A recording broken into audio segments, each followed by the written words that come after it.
What's up, guys? Dan Blewett. And last night I did something, it was kind of stupid, but I think it's kind of funny. And it might be interesting to you. We'll see.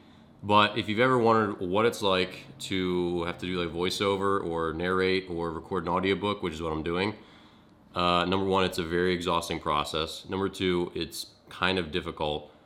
And number three, I have to do it personally in our podcast studio space once our facility closes. So there's not many cars on the road. There's no one in the auto body shop next to us.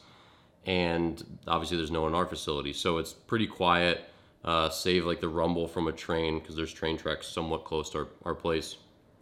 So last night I figured I'd give people a, sort of a glimpse into what I'm doing and how I do it. So I put my GoPro on my head and you'll get a first person point of view. So if you want to watch a minute of it, I think it's 8 minutes and you'll get a decent amount of one of the chapters. If you just want to see how it kind of works and the process of going forward and back and making errors and all that stuff, here it is. So enjoy. This is sort of a how to narrate an audiobook. To be pious, again, is to be devout, to be faithful, to do things that are pleasing, honorable, and noble in the context of one's religion or God.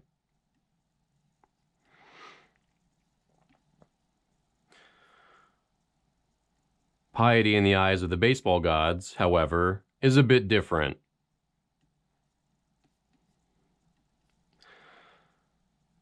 Annie Savoy, the main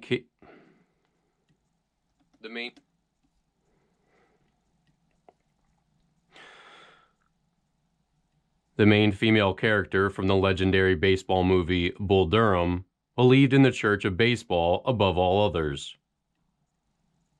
To Annie, piety was supporting the team, rain or shine, and taking care of players in a way that lifted their spirits. She hoped to help them break out of slumps and appreciated baseball for all the little things it provided. I screwed that line up. She hoped to help them break out of slumps and appreciate baseball for all the little things it provided. For players and coaches, piety is perhaps best understood as the embodiment of three major qualities: hustle, grit, and diligence.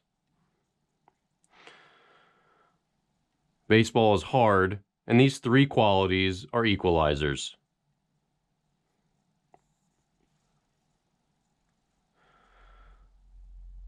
I learned firsthand how amazing Lou Gehrig and Cal Ripken Jr.'s consecutive games played streaks were only after I played a 140-game season myself. Every pro ball player walks out onto the field despite nagging aches and pains, awful nights of sleep on overnight bus rides, blazing hot sun, and draining mental fatigue. But to never miss a single game for well over a decade? Unbelievable. Unthinkable.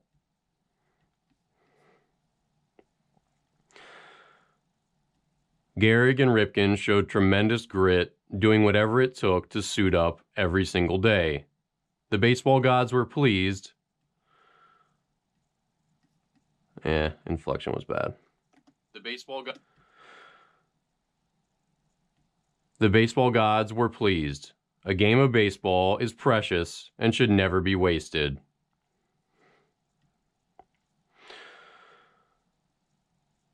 Hustle, the aggressive, competitive pursuit of the next base, the ground ball in the hole, the ball in the gap.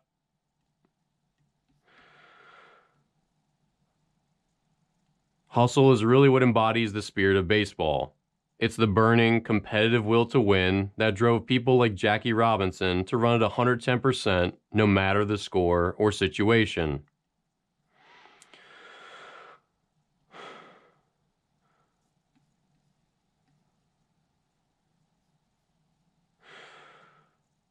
He hustled because his team needed it.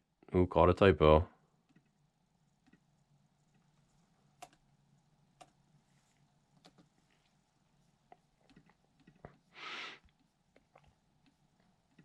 He hustled because his team needed it.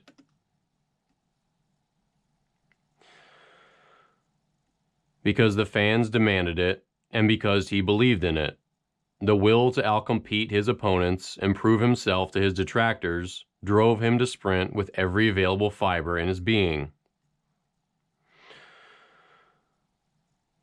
Hustle is a special quality that is too often ignored or thrown by the wayside by young players who don't understand how much it can separate each other. Blah, that's wrong.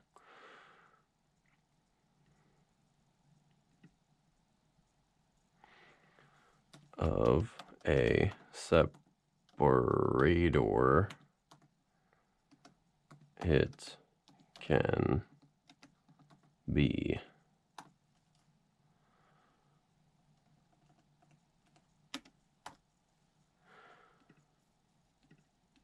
Much it can separate.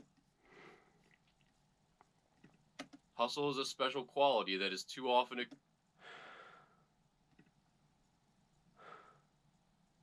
Hustle is a special quality that is too often ignored or thrown by the wayside by young players who don't understand how much of a separator it can be.